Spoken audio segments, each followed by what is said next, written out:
a cruise balcony battle, a boyfriend who cheated while on vacation, and a couple who almost cruised themselves into a global lockdown. You better buckle up. So I have got the tea. Cruise tea, that is. So relax, grab yourself your favorite cruise drink. Maybe it's a margarita, maybe it's just coffee, or maybe you're like me and it's just water, but good water. But either way, you better settle in because we're headed for some rocky seas. Welcome to Cruise Tea with Amber, where I find some of the craziest, funniest, and sometimes downright unbelievable cruise stories people have shared online, and we talk about them.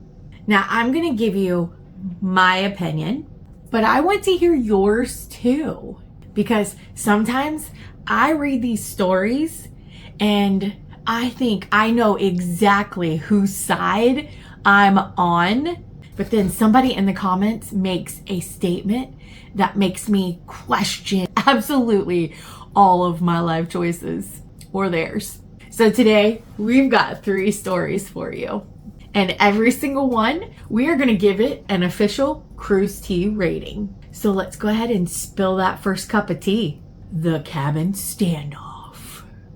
That's what the title is, the cabin standoff. This comes from a woman who says she has never understood why people love cruising. Which, we're already starting on the wrong foot here, but I'll continue. So, she is 29, her boyfriend is 31, and they've been together for about a year now. Her boyfriend loves cruising, so he's like me. He's one of us. And apparently he grew up cruising with his family, and he's actually been trying to convince her to take one with him. It's not that difficult. Go. But she keeps saying no to him.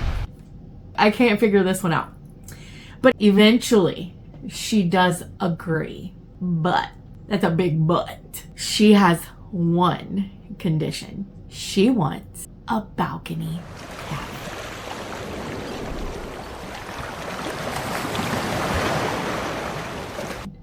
I don't blame her. I love those balcony cabins. I don't blame her. So she says that if she's going to spend several days on a ship in the middle of the ocean, she needs to be able to step outside, get fresh air, and have her own little outdoor space. I get that. I'm riding in the middle right now. Honestly, as somebody who loves sitting out on a cruise balcony, staring at absolutely nothing for maybe unreasonable amounts of time, I totally can understand why she would want a balcony. I do. I get it. I totally understand. I love a balcony. So they start looking for cruises. I could have helped them with that. But then they see the price differences. Some ships it's going to be a rather big price difference. Some ships not. And her boyfriend doesn't want to spend the extra money for a balcony. He wants an interior cabin because it's cheaper, and his argument is basically, we're barely going to be in the room anyways, which is a very common argument. I get it. It's a very common argument. But she says she told him from the beginning that the balcony was the absolute one thing that she needed in order to feel comfortable going on that said cruise. And now they're in a complete standoff. Oh, he thinks she's being unreasonable because the balcony costs so much more. It's a trade-off. And she thinks he's being unreasonable because she's already agreeing to go. I agree with her. Come on. She told him that was her one stipulation, that she would have to have it. And now he is going against that. If I had a red flag, I'd be like, red flag.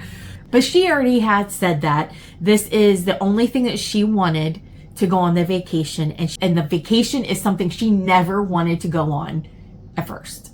So eventually she pulls a woman thing on him and says, fine. I won't go anyways. If we're not getting a balcony, I'm not going. And now her boyfriend is upset because he thinks she is ruining their vacation over a cabin. So let's talk about this. Because I understand both sides. I do. I understand both sides. As much as I get upset about it, I understand both sides. If you're somebody who cruises all the time and barely uses their cabin while cruising, except for to shower, go sleep. But I understand looking at the balcony cost and thinking that's way too much. But my problem is that was her one stipulation. She told him beforehand. She didn't agree to the cruise and then suddenly demand a balcony cabin. She didn't. She told him beforehand. So he knew the stipulation. She didn't ask for a suite with a butler and a private hot tub. You should consider yourself lucky for that one. But he knew what the deal was. And if you're trying to convince somebody who's already nervous about going on a cruise ship and coming with you, this isn't the right time to say, don't worry, you'll love that windowless box in the middle of the ocean. Like, come on. That's totally not the time to say that. You just basically told her that her thoughts and her feelings don't matter. It's only that dollars that matter. And she already told you from the get-go. So I'm just saying, I'm siding more with her on this. I am. Not because everybody needs a balcony, because no, they don't need a balcony. I do. I need a balcony. Come on. I gotta have a balcony. But because this is what the compromise was that they agreed on for her to go. So my cruise tea rating on this one, I'm giving this one a 3 out of 5 cruise tea. You've got some relationship drama. You've got a cruise argument. We've seen a lot of those. At least this one wasn't physical. So we got to give them props for that. No physicality that we know of. But no one's thrown anybody overboard yet. So we've definitely got room to grow. Now you tell me, is she being dramatic to refuse cruising without that balcony? Or should her boyfriend have honored the one condition that she had and he agreed on before they started looking for cruises? Because I have a feeling I know you interior cabin people and us balcony cabin people, we're gonna meet in the comment. So go ahead. And number 2, the revenge cruise. Should be like the revenge cruise. So story number 2, you might want to refill that drink. Let me get a little sip here real quick. Gotta refresh in the palate. So this woman discovered that her boyfriend was cheating on her. Check this out. The morning of her cruise, as you're getting ready to go down to the port to leave, she found out he was cheating on her. No, not the week before. No, not the month before. We're talking hours, 60 minutes before she was supposed to get on that cruise. What do you even do with that information? She herself admits that the reasonable thing to do in that situation would have been to have caught a flight home. But reasonable isn't why we've all gathered here today. Oh my gosh, people. Because instead, she developed a plan. You know where this is going. He's paying for things. And she decides, I'm getting on this cruise. I'm going to have a great vacation. And I'm going to let this man spend so much money on me. And then I'll dump him at the airport. Girl, that is a plan. She's definitely being petty. That is for sure. She's got that plan all worked out. Is it a good plan? Okay, we'll discuss it later. So they board this cruise. And somehow she manages to pretend everything is fine.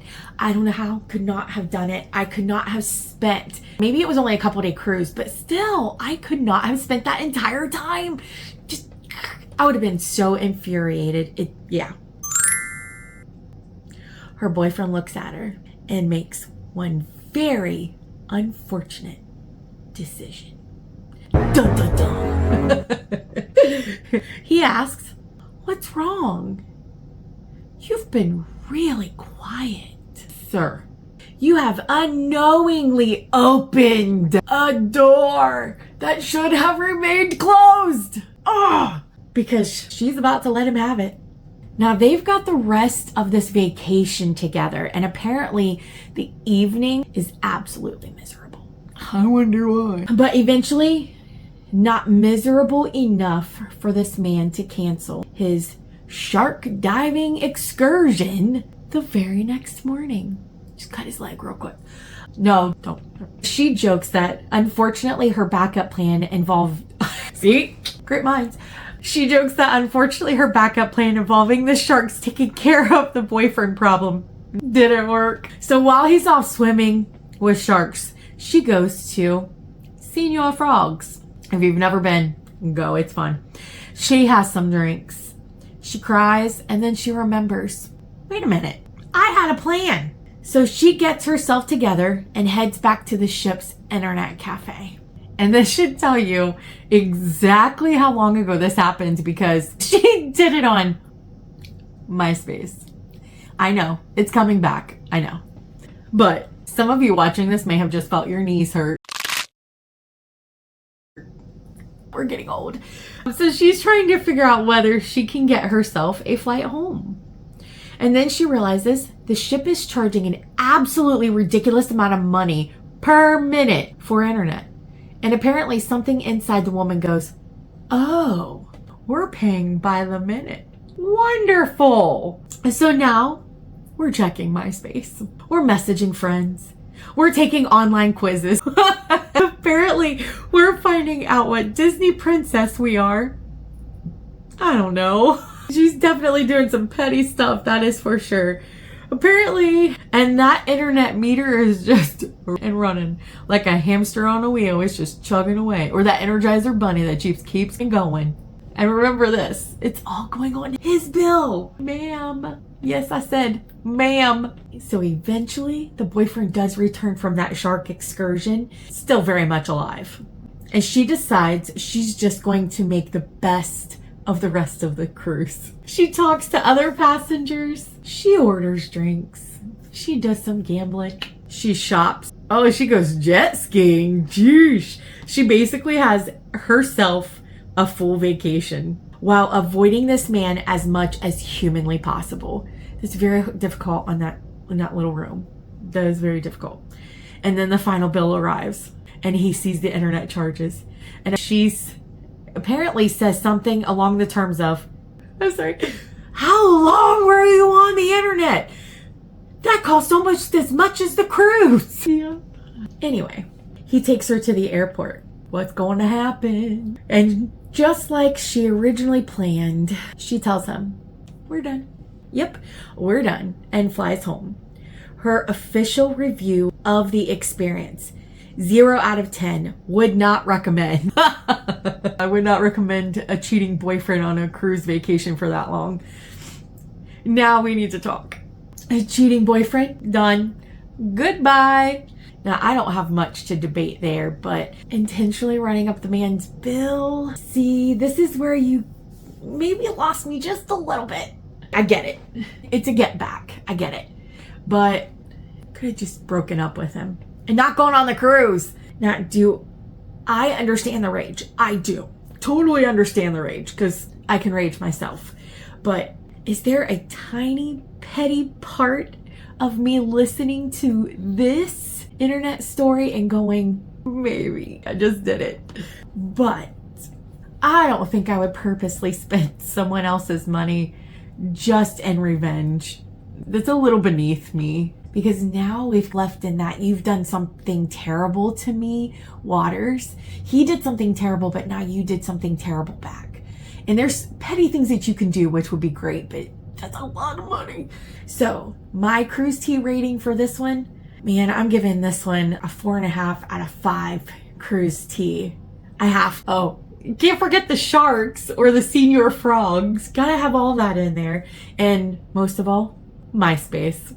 I'm giving it a 4 out of 5 just for MySpace. The other half is for something else, all the other stuff. But I need to know, what would you have done? Would you have even gotten on that ship? Or would you have confronted him immediately? Would you have enjoyed the cruise and ignored him? And the big question, was running up his bill justified? Or did she take it a little too far? Because tell me below, because I have a feeling we're going to be a little bit divided on this one. Just a little bit. So, the cruise that almost didn't let them come home. So our last story has a very different kind of cruise tea. And the wildest part about this one is that we already know how the story ends. They didn't. So let me give you a good little beginning to this one. So it's early March, good time to cruise, 2020. You already know.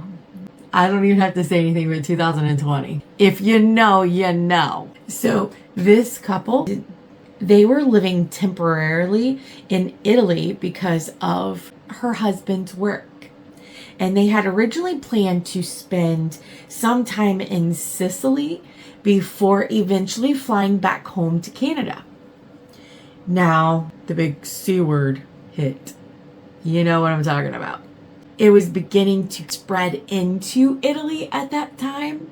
And this was the beginning of when they started shutting things down. So some of the buildings and the areas were already in that process of shutting down. I'm sure everybody remembers living through the Big C. That's what I'm going to call it, the Big C. But the flights were being canceled. And it says they even had family members who worked for an airline warning them. They were warning them that something bigger might be coming and that they may not want to travel. If your family's warning you, take heed. That means they know what they're talking about. Take heed. But now our couple essentially says there's this change. So they decide to do something a little different instead. They book a cruise. Do they know the Big C?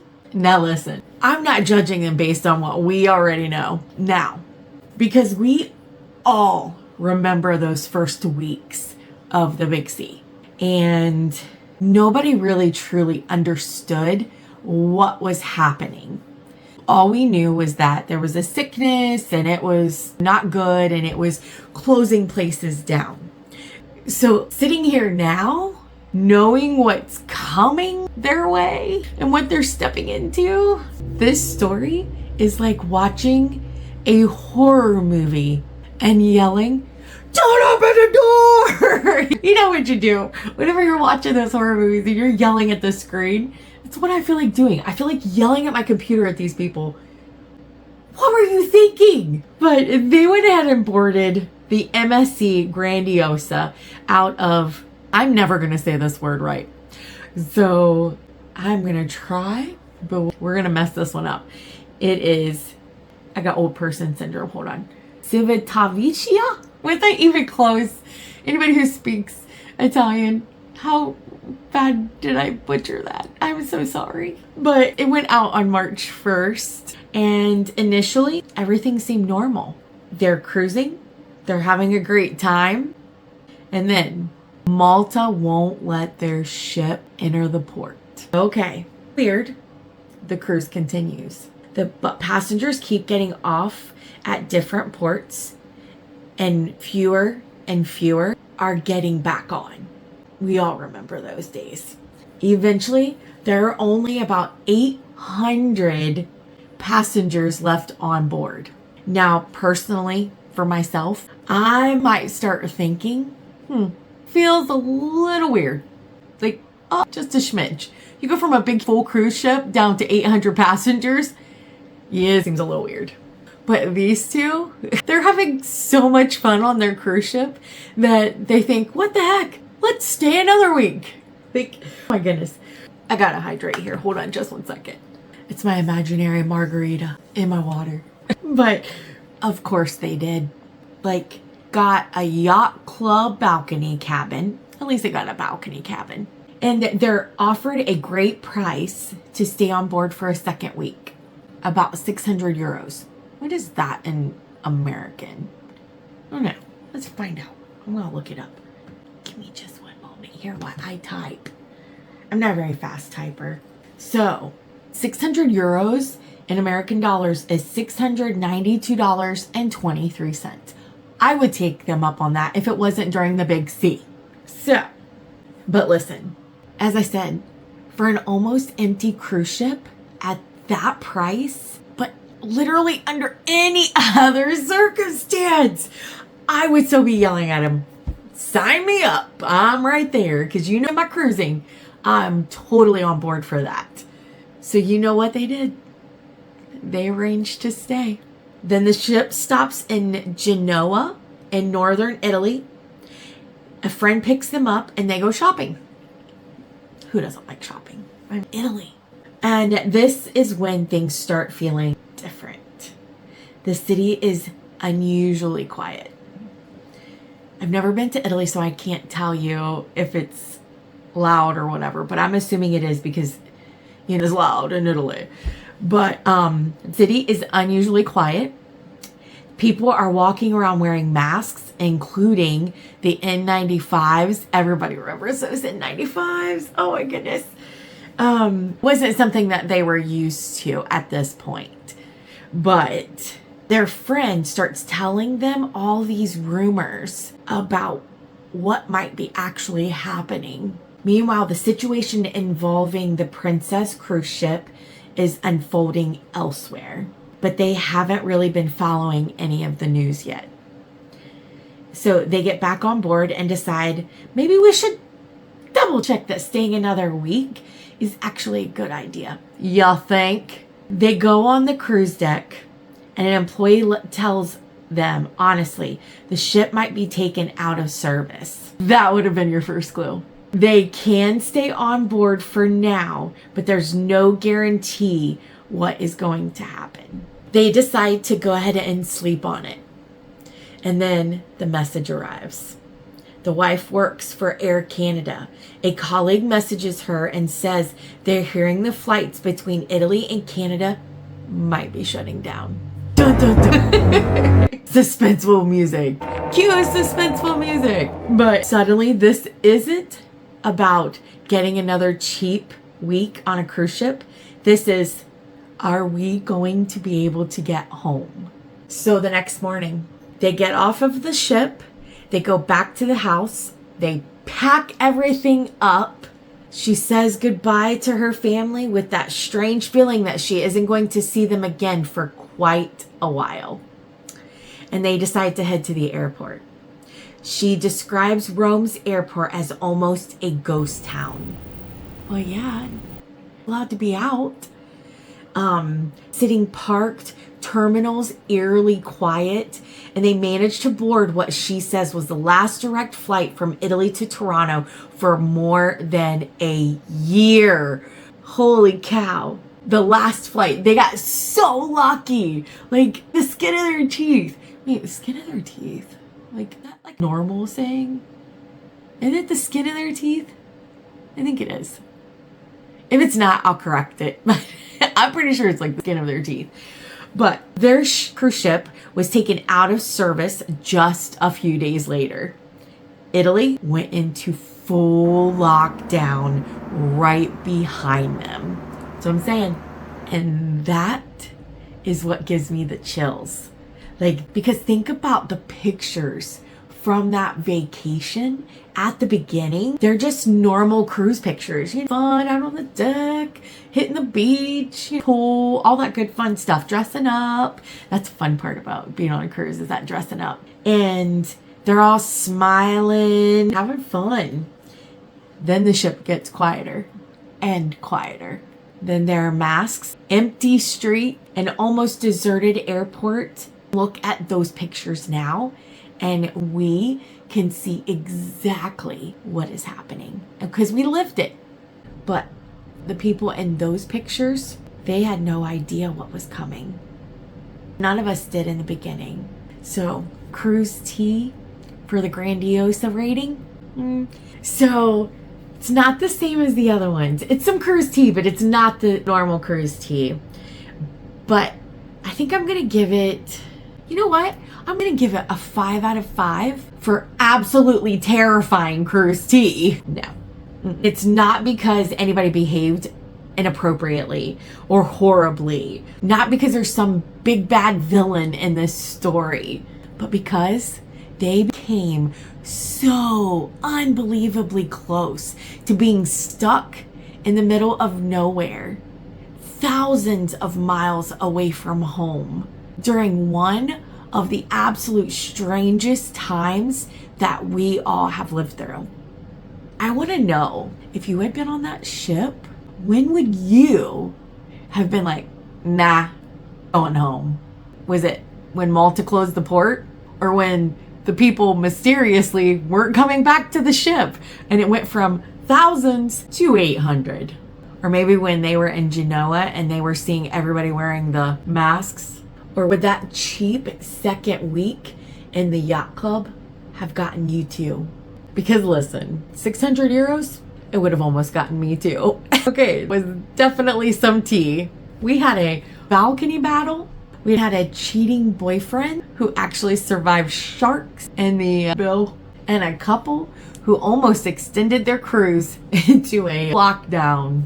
So now I want to hear from you. Which story has the best tea? Was it story number 1, the balcony battle? Story number 2, that cheating boyfriend with that crazy internet bill? Or was it that cruise that almost sailed straight into lockdown? And more importantly, tell me whose side you're on, because I want to talk about these in the comments. Or if you've got a crazy, funny, or unbelievably crazy cruise story of your own, you never know. Maybe we'll be spilling your cruise tea next.